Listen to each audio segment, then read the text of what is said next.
आजको यस एकता घोषणा कार्यक्रम नेपाल कम्युनिस्ट पार्टी एकीकृत समाजवादी र नेपाल कम्युनिस्ट पार्टी जनवादी दुईटा कम्युनिस्ट पार्टी बीचको आज एकता र महत्त्वपूर्ण एकता सम्पन्न हुन गइरहेको छ। यस कार्यक्रमका अध्यक्ष पार्टीका महासचिव बेदुराम भूषाल, इस कार्यक्रम में उपस्थित हुनुभएका पार्टीका वरिष्ठ उपाध्यक्ष बागमती प्रदेशका मुख्यमंत्री राजेन्द्र पाण्डे लगायत मंचमा उपस्थित हुनुभएका पार्टीका सबै शीर्ष नेता कमरेडहरू र भर्खरै पार्टीमा कम्युनिस्ट आन्दोलनलाई एकताबद्ध बनाउने अभियानमा दुई पार्टीको एकीकरणको महान कार्य सम्पन्न गर्ने कुरामा नेपाल कम्युनिस्ट पार्टी एकीकृत समाजवादीमा समाहित हुँदै अगाडि बढ्न कटिबद्ध हुनुभएका नेपाल कम्युनिस्ट पार्टी जनवादी त्यस पार्टीका महासचिव लगायत सचिवालयका सदस्य र यहाँ उपस्थित हुनुभएका पोलिट ब्युरोका केन्द्रीय कमिटीका जनवर्गीय संगठनका प्रदेश कमिटीका जिल्ला कमिटीहरूका र विभिन्न त्यस संगठनसँग पार्टीमा आबद्ध हुनुभएका विभिन्न तहमा आबद्ध हुनुभएका सबै प्यारा कमरेडहरू र आजको मितिदेखि अब नेपाल कम्युनिस्ट पार्टी जनवादी यसले इतिहासमा एउटा भूमिका खेलेकोलाई उच्च मूल्याङ्कन गर्दै राम्रा कुराहरूलाई हामीले प्रशंसा गर्दै अब एउटा नयाँ अभियानको सहयात्रीको रूपमा अगाडि बढ्न जुन संकल्प गर्नुभएको छ त्यसको निम्ति सबैभन्दा पहिले तत्कालीन पार्टी नेपाल कम्युनिस्ट पार्टी जनवादीका सबै केन्द्रीय नेता लगायत सबै कमरेडलाई हार्दिक धन्यवाद दिन चाहन्छु। तपाईले पार्टीको एकीकरण मात्रै गर्नुभएको छैन, आजको यस कार्यक्रममा सांगीतिक एउटा माहौल पनि तपाईले तयार गर्नुभएको छ। मैले सोचेको थिइनँ सांगीतिक माहौल हाम्रा बहिनीहरूका नृत्यहरू हामीले सुन्यौं, अन्तर्राष्ट्रिय गायनको पनि नयाँ हामीले लगज हामीले सुन्यौं। मैले अहिलेसम्म अन्तर्राष्ट्रिय गीत गायनमा एकदम लाड सलामको अभिवादन गर्दै गरेका थिएन। कतिपय पार्टीहरूमा त्यो चलन छ, हामीले त्यो चलन बसालेका छैन। कतिपय पार्टीमा चलन के छ भन्दाखेरि ठ्याक्क हात देब्रे छातीतर्फ राखेर अनि गायन गाउने राष्ट्रिय गान होस् यार, हामीले त्यो अहिले पनि तरिका अपनाएका छैन। तर यसका बावजुद पनि यसले हामीलाई तरङ्गित गर्दछ, भावनालाई प्रेरित गर्दछ, क्रान्तिकारी भावनालाई बढाउँदछ, मनलाई उद्वेलित गर्दछ, विचार के हो भन्ने कुरामा ध्यान आकर्षित गर्दछ। यो गीतको उद्देश्य के हो, गीतले कहाँ हामीलाई पुर्याउन खोजिरहेको छ, त्यो अन्तर्राष्ट्रिय गायनका सार तत्व के हो, भावना के हो, यसले हामीलाई तरङ्गित गर्दछ। यी सबै तरङ्गको माझमा यो अत्यन्तै रमाइलो माहौलमा हाम्रो कमरेड नवीन पौडेलले जुन बेग्लै किसिमको माहौल सृजना गरिदिनु भयो, म राष्ट्रिय जनसांस्कृतिक महासंघ सिङ्गो परिवारलाई र विशेष गरिकन गायक नवीन पौडेललाई विशेष धन्यवाद दिन चाहन्छु।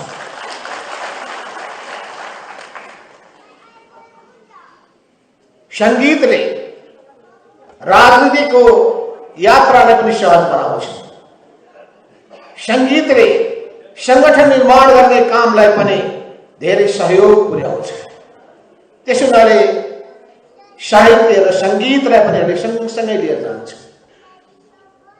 जसरी हामी प्रचार कार्यलाई महत्त्व दिन्छौं, जसरी हामी आफ्नो सम्बोधनमा महत्त्व दिन्छौँ, जसरी हामी अतिरिक्त क्रियाकलापलाई महत्त्व दिन्छौँ, जसरी हामी जनतासितको सम्बन्धलाई घनीभूत बनाउने कुरालाई महत्त्व दिन्छौँ, यी सबै कुराहरूको मूल जोड भनेको संगठनको निर्माण गर्ने कुरामा हुन्छ। संगठन भयो भने त्यसले ताकत पैदा गर्दछ। संगठन भएन भने तपाईँ एक्लै हुनुहुन्छ। एक्लै भएको कुनै ताकत हुँदैन। एउटा यही हातका औँलालाई हेर्नुहोस्, एक्लो औँलो कमजोर हुन्छ। यी हातमा भएका 5वटा औँलाहरू एकताबद्ध भयो भने यसलाई मुट्ठी भन्दछन् र मुट्ठीमा ताकत हुन्छ, मुट्ठीमा संकल्प हुन्छ, मुट्ठीमा जस्तो सुकै चुनौतीको सामना गर्ने आँट पनि हुन्छ।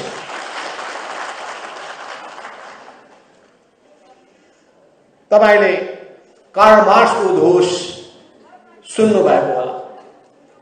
उहाँले त्यही बेलामा उद्घोषित गर्नुभएको थियो 1848 मा, सर्वहारा वर्ग, विश्वभरिका सर्वहाराहरू एक हौ, एकताबद्ध हौ। र उहाँले भन्नुभएको थियो कि हामीले जुन क्रान्ति सुरु गर्न गइरहेका छौँ, जुन अभियान सुरु गर्न गइरहेका छौँ, त्यसले विश्वभरिका शोषकहरूको मुटु थरथर थरथर कमाउनेछ। शोषकहरू, जाली झेलीहरू, प्रतिगमनकारीहरू, यी सबै अवरोधहरू, यी अवरोधका सृजनकारहरू हुन्। यी जम्मै अवरोधलाई पन्छाउँदै हामी अगाडि बढ्छौँ, किनभने हामी समाजको परिवर्तन चाहन्छौँ। समाजमा परिवर्तन तब सम्भव छ जब मान्छेको विचारमा तपाईँ परिवर्तन ल्याउनुहुन्छ। मान्छेको विचारमा र चेतनामा जबसम्म परिवर्तन ल्याउनुहुन्न, समाजमा परिवर्तन सम्भव छैन। त मान्छेको विचारमा र चेतनामा परिवर्तन ल्याउनका लागि तपाईले सबै माध्यमहरू प्रयोग गर्नुपर्दछ। प्रचारात्मक माध्यमहरू प्रयोग गर्नुपर्छ, प्रशिक्षणको माध्यम प्रयोग गर्नुपर्छ, अनि जनताको बीचमा पुग्ने सबै तौर तरिकाहरू अपनाउनु पर्दछ। यस अर्थमा हाम्रो क्रियाकलापलाई अझै व्यवस्थित गर्दै अगाडि बढ्नु पर्नेछ। म पनि सम्झिरहेको छु 2032 साल, 32 सालभन्दा पहिले सम्झिरहेको छु 31 साल, जतिखेर हामीले विचारको एउटा आधार प्रस्तुत गरेका थियौँ, त्यसलाई हामीले देशव्यापी रूपमा पुर्याएका थियौँ। त्यसैको जगमा, त्यही विचारको जगमा 32 सालमा कोर्डिनेसन केन्द्र बनाएका थियौँ। मान्छे पाउन गाह्रो थियो, मान्छे पाउन गाह्रो थियो। जम्मा जम्मी हामीले 8 जना नेता पाएका थियौँ।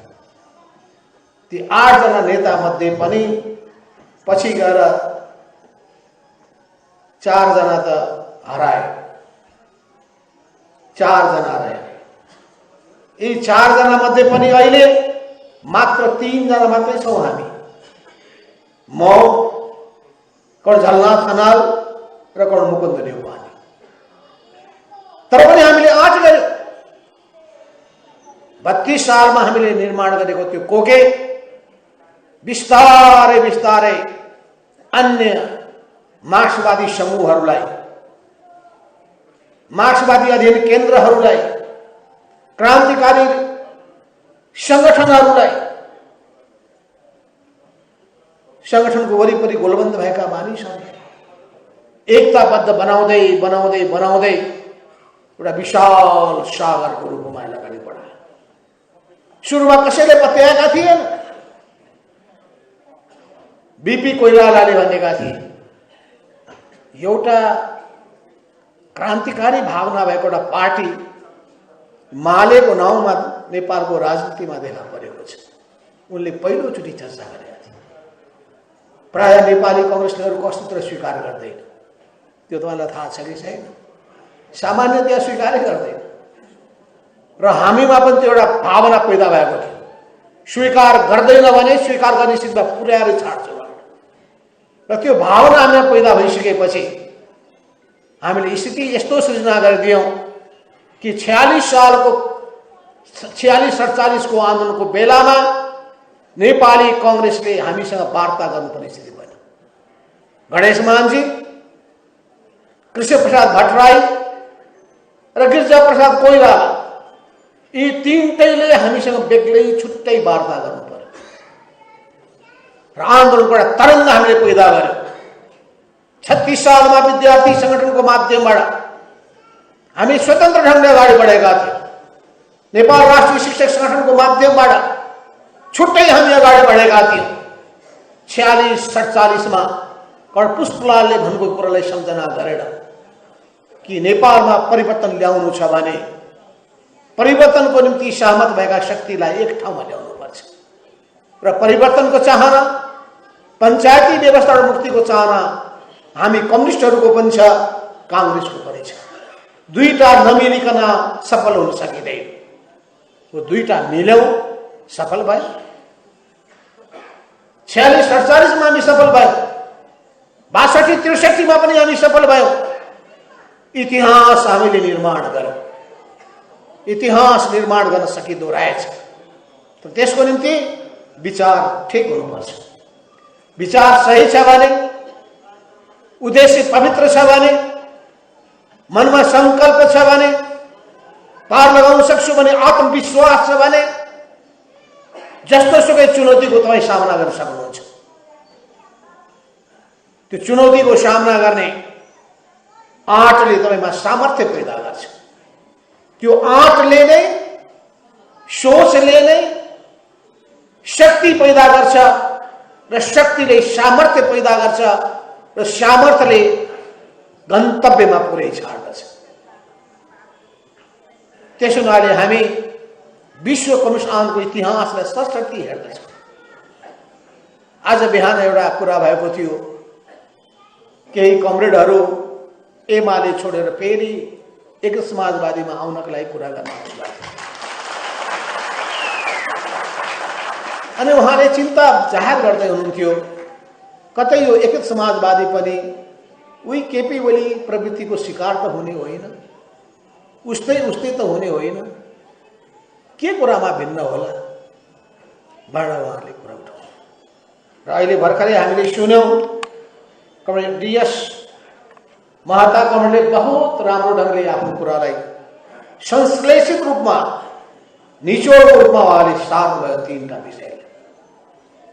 मूल कुरा के हो भने इमानदारिता। इमानदारिता, निष्ठा र समर्पण। इमानदारिता छ भने, निष्ठा छ भने, समर्पण छ भने तपाईले जनताको विश्वास जित्न सक्नुहुन्छ। मान्छे त्यही निष्ठाबाट विचलित हुने गर्दछ। त्यही मानिसहरूमा इमानदारिता हराएर जानु रहेछ। त्यही मानिसमा समर्पित हुने भावना समाप्त हुँदो रहेछ। वो व्यक्तिवादको शिकार हुन्छ, म भन्ने सोच्न थाल्छ। अनि मबाट कहाँ आउँछ? बा भन्ने आउँछ। त्यो म नै बा हुन्छ। हामी त्यो त्यस्ता प्रवृत्तिका विरोधी हौं। यस अर्थमा इमानदारिता, निष्ठा र समर्पणको भावनाका साथ अगाडि बढ्न सक्ने हो भने, त्यसको निम्ति सही विचार लिएर अगाडि बढ्ने हो भने, समयको माग के हो भन्ने कुरालाई बुझ्ने हो भने, जनचाहना के हो भन्ने कुरालाई बुझ्ने हो भने, हाम्रो समाजको विशेषता के हो भन्ने कुरालाई बुझ्ने हो भने, समाजलाई परिवर्तन गर्ने कुन बाटो सही हुन्छ भन्ने कुरालाई ठम्ब्याउन सक्ने हो भने तपाईं सही ढङ्गले अघि बढ्न सक्नुहुन्छ। त्यसपछि तपाईमा राम्रो संस्कार हुनुपर्छ। जनतालाई माया गर्ने, जनताको दुःखमा सहभागी हुने, जनताको पीडालाई आफ्नो पीडा ठान्ने। र जनताको पीडा के छ? मैले हिजो पनि प्रधानमन्त्री शेरबहादुर देउवालाई भेट्दाखेरि मैले भनेको थिएँ, हामी अरू सरकारभन्दा भिन्न हुनु पर्यो प्रधानमन्त्रीज्यू। अहिलेसम्म सरकार सञ्चालनमा कहाँ त्रुटि भए खोज्नु पर्यो। ती त्रुटि कमजोरीलाई कसरी हटाउने त्यो सोच हुनु पर्यो। देश विकासका निम्ति कुन कुन परियोजनाहरूले प्राथमिकता पाउनु पर्ने हो प्रश्न सोच हुनु पर्यो, उपयुक्त नीति अवलम्बन गर्नु पर्यो। त्यसको निम्ति विज्ञहरूको सहयोग लिनुहोस्, बुद्धिजीवीहरूको सहयोग लिनुहोस्, अनुभवीहरूको सहयोग लिनुहोस् भन्दाखेरि उहाँले भन्नुभयो, तपाईँ नै अगाडि सर्नुहोस् न भन्नुभयो। ठिक छ, म त अगाडि सर्छु नि, किनभने म टुलु टुलु हेरेर बस्ने मान्छे होइन।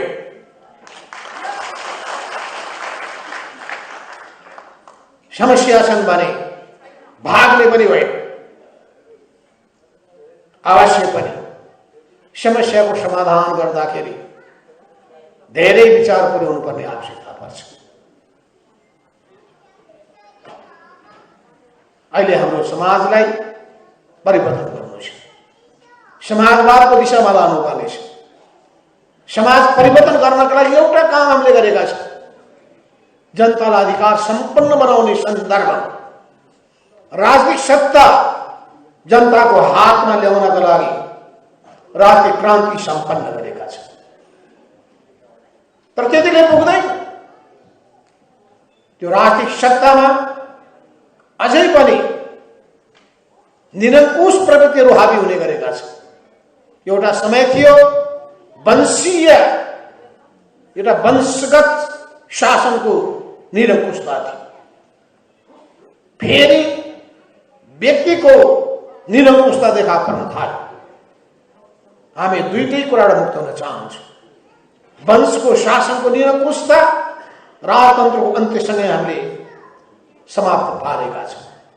तर यो व्यक्तिको निरङ्कुशता, जुन व्यक्तिको कारणले तानाशाहहरू जन्मिन्छ, यी तानाशाहहरू जन्मिसकेपछि प्राप्त भएका जम्मै उपलब्धिहरू समाप्त हुने खतरा हुने गर्दछ। त त्यसको निम्ति यो पार्टी हुँदो रहेनछ, यो विचार त्यो विचार हुँदो रहेनछ। विचारको भर्याङ चढेर, पार्टीको भर्याङ चढेर माथि उक्लिँदा रहेछन् र त्यो पार्टी र विचारलाई दत्याइदिँदा रहेछ, कब्जा गर्दा रहेछन्, स्वार्थको साधन बनाउन खोज्दा रहेछ। त्यस्तो नहुनाले त्यस्ता प्रवृत्तिका प्रतिमा जुझ्न तयार हुनुपर्छ। जनमतबाट हिटलर आएका होइन, समाजवादी पार्टीको नाममा हिटलर उदाएका होइन, समाजवादकै झण्डा बोकेका थिए त उनले।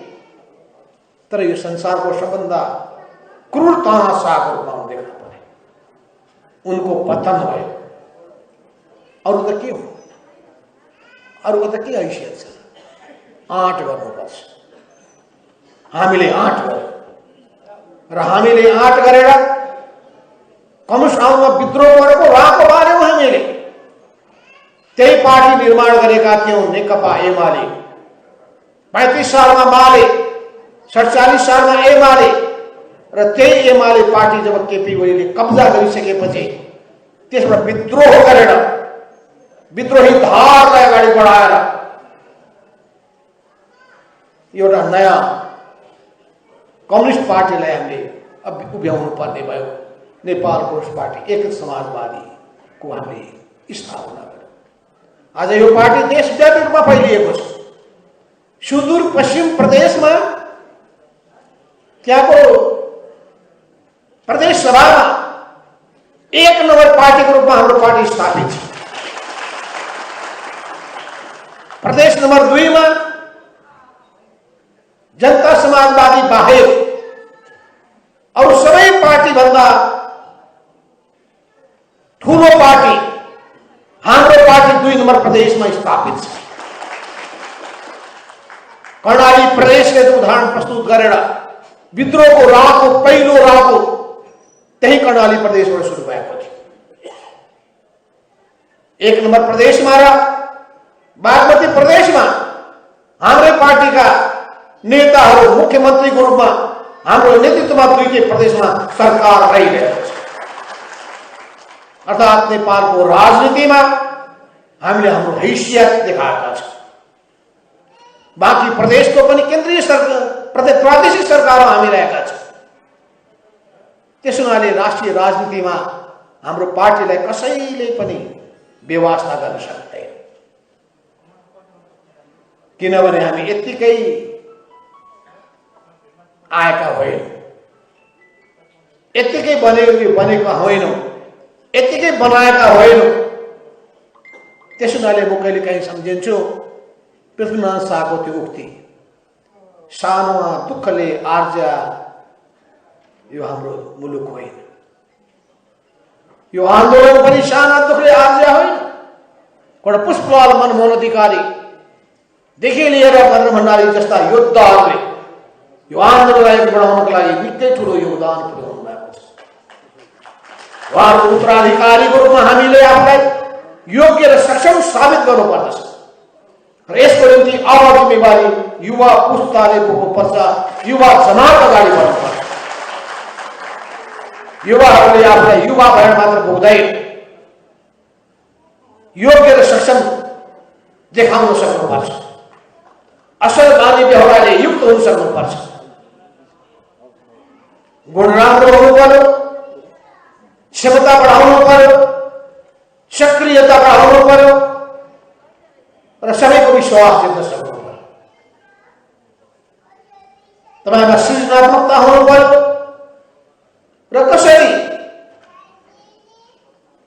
विभिन्न क्षेत्रका जिम्मेवारीहरू कुशलताका साथ पूरा गर्न सकिन्छ त्यसको निम्ति अनुभव हासिल गर्नु पर्यो, सिक्न तयार हुनु पर्यो, अहंकारबाट मुक्त हुनु पर्यो। अहंकारबाट मुक्त हुनु भएन भने, विकृतिबाट मुक्त हुनु भएन भने, विसङ्गतिबाट मुक्त हुनु भएन भने, भ्रष्ट प्रवृत्तिबाट मुक्त हुनु भएन भने अगाडि बढ्न सक्नुहुन्न। त्यसमाले केही निश्चित गुणहरू हुन्छ, ती गुणहरूलाई ग्रहण गर्न सक्नुपर्छ, संकल्प गर्नुपर्छ। म फोहोरको खाडलमा जाकिन्न, म नराम्रो संगतमा पर्दैन, संकल्प आफूले गर्नु।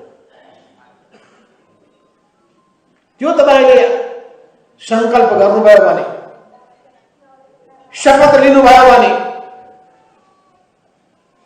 सकिन्छ, नसकिने कुरा केही पनि छैन। त्यसैले सिङ्गो देशलाई डोर्याउँछ हामीले, समाजलाई डोर्याउँछ हामीले र समाजलाई डोर्याउनका लागि हामीले सही विचार दिनुपर्छ। अहिले हामी समाजवादको यात्रामा अगाडि बढ्न चाहिरहेका छौँ। नेपाली विशेषताको समाजवाद के हुनेछ, त्यसमा हामीले गम्भीर विचार मन्थन गर्नुपर्ने आवश्यकता छ। विडम्बना के छ अझै पनि? अहिले हाम्रो देशको विडम्बना कस्तो छ भने, अस्ति मात्रै मैले एउटा तथ्याङ्क पढेको थिएँ, मैले हेरेका थिएँ। तथ्याङ्क कस्तो छ भने, नेपालमा तरकारीको बारेमा मैले पढेँ, हेर्नुहोस्, दैनिक 6 करोड रुपियाँको तरकारी नेपालमा आयात हुँदैछ। दैनिक 6 करोड रुपियाँको तरकारी नेपालमा आयात हुँदै रहेछ र साउनदेखि मङ्सिरसम्ममा 8 अरब 59 करोड रुपियाँको तरकारी आयात भएको छ। भन्नुहोस्, यत्रो ठुलो आम्दानी नेपाली किसानले प्राप्त गर्न सक्दैन थिए? त्यो पैसा नेपालमा हुने थिएन? किसानहरूको घर घरमा परिवारको आम्दानी बढाउन सक्ने थिएन? परिवारलाई चाहिँ राम्रो ढङ्गले सञ्चालन गर्नलाई पनि सहयोग पुर्याउने थिएन? तर हाम्रो ध्यान गइरहेको छैन। यो त एउटा कुरा मात्रै भने, तरकारी फलफुलदेखि लिएर अनेक चिजहरूसँग अहिले पनि जुन हाम्रै देशमा उत्पादन गर्न सक्छ भनेपछि कहाँ हामी चुकिरहेका छौँ? के चिजमा हामी चुकिरहेका छौँ? यी सबै कुराको बारेमा गम्भीर रूपमा हामीले चिन्तन गर्नुपर्ने आवश्यकता छ। अस्ति हाम्रो अखिल नेपाल किसान महासङ्घले युवा किसान उद्यमीहरूलाई सम्मान गर्ने काम गर्यो। बहुत राम्रो, त्यस्ता युवाहरू देखा पर्न थालेका छन्। उद्यमी युवाहरू, चाहे महको पालन गरेर होस्, चाहे माछा पालन गरेर होस्, तरकारी खेती गरेर होस् या फलफुल खेती गरेर होस्, या अनेक उत्पादनको कामहरूमा, मासुको उत्पादनमा होस्, युवाहरू उद्यमीहरू देखा पर्न थालेका छन्। यसलाई राज्यले प्रोत्साहन दिनुपर्दछ। राज्यको नीतिमा सुधार गर्नुपर्ने आवश्यकता छ। उद्यमशीलताको विकास गर्नुपर्ने छ। यो उद्यमशीलताको विकास नगरेको हुनाले अनि उत्पादन क्षमता नबढाएको हुनाले मानिसहरूमा आत्मविश्वास बढ्न सकेको छैन। दलाल पुँजीको दबदबा बढिरहेको छ। मेहनत नगरिकन पैसा कमाउने प्रवृत्तिहरू हुर्किरहेका छन्। रातारात अरबपति बन्ने चाहना जागिरहेको छ। अरूलाई लुटेर कमाउने प्रवृत्ति हुर्किरहेको छ। कि अरूलाई लुट्ने कि देशलाई लुट्ने? देशलाई लुट्ने, जनतालाई लुट्ने, दुईटैलाई लुट्ने। जहाँ सकिन्छ त्यही लुट्ने। यो प्रवृत्तिलाई समाप्त पार्नुपर्छ। त्यसका निम्ति हाम्रो शासन सञ्चालनका तरिकामा सुधार गर्नुपर्ने, सुशासनको प्रत्याभूति दिनुपर्ने र कसरी तिनीहरूमा नियन्त्रण गर्न सकिन्छ तदनुरूपको संरचनाहरू तयार गर्नुपर्ने। हामीले संघीयता त भन, अझ विकेन्द्रीकरणबाट अगाडि बढेर हामीले अधिकारको प्रत्यायोजन त गर्यौं। अधिकार तल दिएका छौं। पालिकामा अर्बौं रकम, अर्बौं रुपियाँको, करोडौं रुपियाँको बजेट गएको छ। त्यसको सदुपयोग भएको छ कि छैन? त्यसको कुनै अनुगमन गर्ने काम हामीले गर्न सकिरहेका छौं? पार्टीले पनि गरेको छैन, सरकारले पनि गरिरहेको छैन। पार्टीमा पनि अब हामीले आफ्नो कार्यकर्ताले कस्तो काम गरिरहेका छन् त्यसको अनुगमन गर्नुपर्छ। सरकारले पनि, केन्द्रीय सरकारले, प्रादेशिक सरकारले स्थानीय सरकारको कामको अनुगमन गर्नुपर्छ।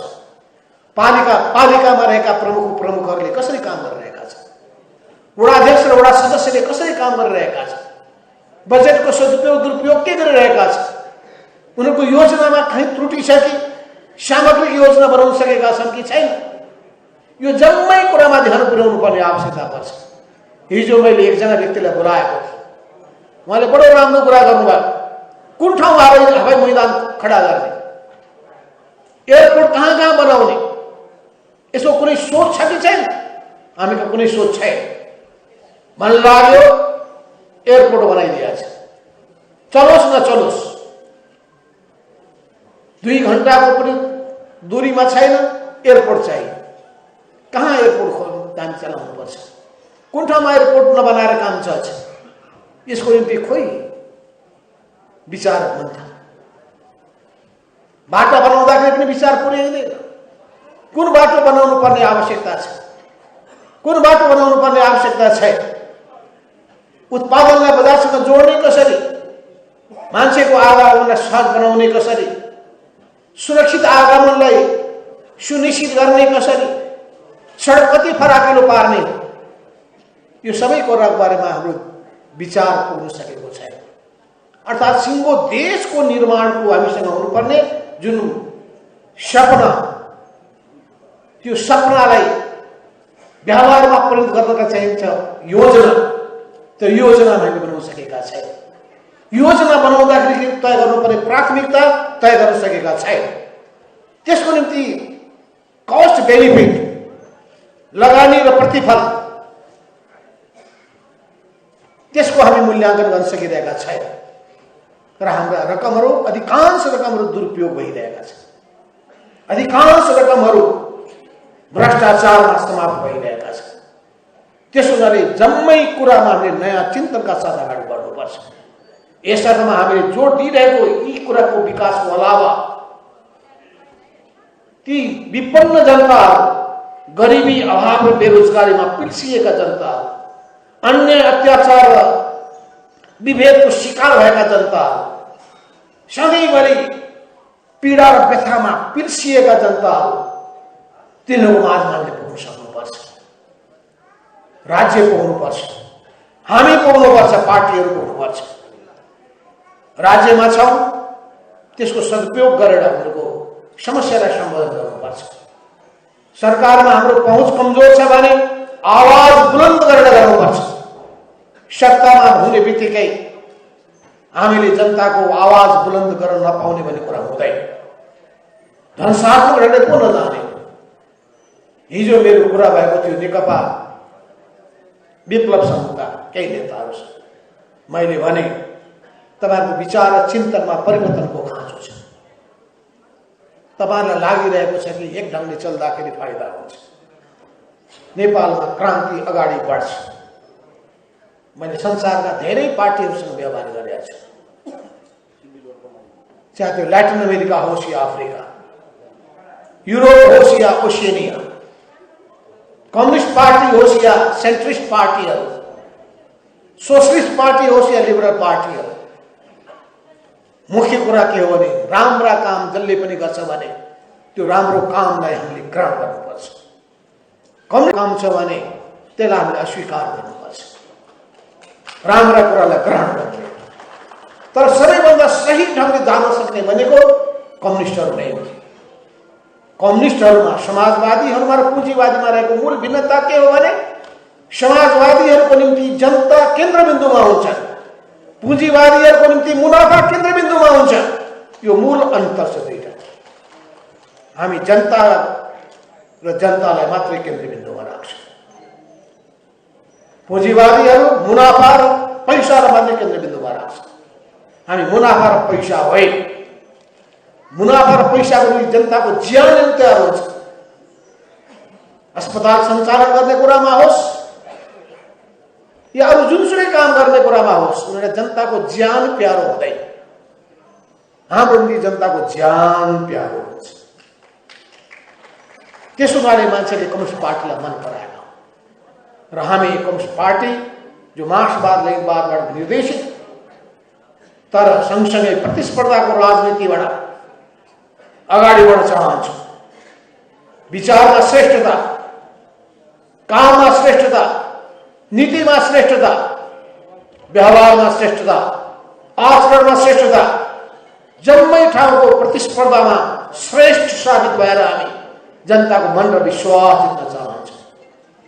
त्यसो हुनाले आजको यो दिनमा म भन्न चाहन्छु, कसरी देशको निर्माण रूपान्तरण गर्ने हो, निर्माण गर्ने हो, यसको निम्ति हामीले सामाजिक क्षेत्रमा, आर्थिक क्षेत्रमा तर सांस्कृतिक क्षेत्रमा रूपान्तरण गर्नुपर्ने आवश्यकता छ। यी तीनटै क्षेत्रमा रूपान्तरणको निम्ति हाम्रा सोच, हाम्रा धारणाहरू यसलाई मूर्त रूपमा अगाडि सार्नुपर्छ र जनतामा चेतना र जाडो पैदा गर्नका लागि हामीले के अभियान सुरु गर्नुपर्छ। जनचेतना अभियान, जनचेतना, जनजागरण अभियान। यसले गर्दाखेरि जनतामाथि हुने गरेको, महिलामाथि हुने गरेको हिंसा, अस्ति मैले एउटा रिपोर्ट पढेको थिएँ भक्तपुरमा। भक्तपुर जिल्लामा महिलाहरू हिंसाको शिकार भएर मारिएका छन्, बाल विवाहले बेहाल भएका छन्, बहुविवाहको मारमा परेका छन्, लोग्नेको यातनामा, परिवारको यातनामा उनीहरू बहुलाएका छन्, मानसिक रूपमा, शारीरिक रूपमा। यो भइरहेको छ, हामी वास्ता गरिरहेका छौँ। त्यसैले हाम्रो पार्टी जनताको बीचमा पुग्नेछ, जनताको पीर मार्कालाई सम्बोधन गर्नेछ, अत्याचारीका विरुद्धमा आवाज बुलन्द गर्नेछ, तिनीलाई दण्डित गर्नको लागि अगाडि बढ्नेछ। शासन सत्तामा पुगिसकेपछि त्यसको शासन सत्ताको सदुपयोग गर्दै समाजको परिवर्तन गर्नको लागि, देशको विकास गर्नको लागि, जनताको हित र कल्याण गर्नको लागि, जनतालाई सुखी बनाउनका लागि, समाजलाई समृद्ध बनाउनको लागि पर्नेछ। हो यही उद्देश्यका साथ हामीले यो अभियान सुरु गरेका छौँ। यो अभियानले नयाँपन दिनुपर्दछ, यो आकर्षणको केन्द्र बन्नुपर्दछ। नयाँ नयाँ विचार, धारणा, सोच राखेर हामीले जनताको विश्वास जित्न सक्नुपर्दछ। यस अभियानमा हाम्रा कमरेडहरू, नेपाल कम्युनिस्ट पार्टी जनवादीका कमरेड जसरी बडो सबै कुरालाई विचार र विश्लेषण गरेर यो पुरै अभियानलाई एकताबद्ध बनाउन आउनुभएको छ, उहाँलाई म फेरि पनि हार्दिक स्वागत गर्न चाहन्छु। तर सबै साथीहरू जति पनि तत्कालीन केन्द्रीय कमिटीमा बसेकाहरू, प्रदेश कमिटीमा बसेकाहरू, जिल्ला कमिटीमा बसेकाहरू, जनवर्गीय संगठनमा रहेकाहरू, जति संगठित छन् ती 100,000औं संख्यामा संगठित भएको यहाँ नाम लिस्ट आएको छ। यहाँ मसँगको कागजमा त्यो सबै लिस्ट आएको छ। प्रत्येक जिल्लामा कति सङ्गठित छन्, प्रत्येक प्रदेशमा कति सङ्गठित छन्, प्रत्येक जनवर्गीय संस्थामा कति सङ्गठित छन्, ती सबै सङ्गठित भएका व्यक्तिहरूलाई कोही पनि सङ्गठनमा आबद्ध हुन नछुटुन्, ध्यान दिनु होला। आफ्नो आफ्नो योग्यता क्षमता कामको आधारमा, काम छैन भने, योग्यता छैन भने त्यही आधारमा चाहिँ आफूलाई जहाँ योग्यता पुग्छ त्यही बस्नुपर्छ। किनभने चाहना र आकांक्षा ठुलो गरेर हुँदैन, दायित्व पुरा गर्न सक्नुपर्छ, खुबी र क्षमता हासिल गर्नुपर्छ, अनुभव पनि बटुल्नुपर्छ। यो तीनटै कुरा चाहिन्छ। अनुभव भएन, एकैचोटि म गर्न सक्छु भन्ने ठानेर पत्य हुँदैन। काम गर्नुभयो भने काम र व्यवहारको आधारमा नपत्याएर उपाय पनि छ। त्यसो हुनाले आफ्नो खुबी र क्षमता प्रदर्शन गर्नुहोस्, अगाडि बढ्नुहोस्, संगठनलाई क्रियाशील बनाउने काममा। अरू छैनन् भने जो छैनन् पन्छिन्छन्, जो अगाडि बढ्न सक्छन् अगाडि बढ्छन्, कसैलाई पर्खेर बस्नेवाला छैन। त्यसो हामी कसैलाई पर्खेर बस्ने पनि होइन। तपाईहरु पनि कसैलाई पर्खेर नबस्नुहोस्, कि अगाडि बढ्नुहोस्, बाटोमा अगाडि बढ्नुहोस् र कसैले बाटो छोड्दैन भने उसलाई पन्छाउँदै अगाडि बढ्नुहोस्। त्यसैले मैले भनेको छु कि अगाडि बढ्नुहोस् कि बाटो छोड्नुहोस्। मैले भने म नगरेर कार्यक्रम नरोक्नुहोस्, काम गर्नुहोस्। यो भोलि भोलि भोलि भोलि म सुन्नै चाहन्छु।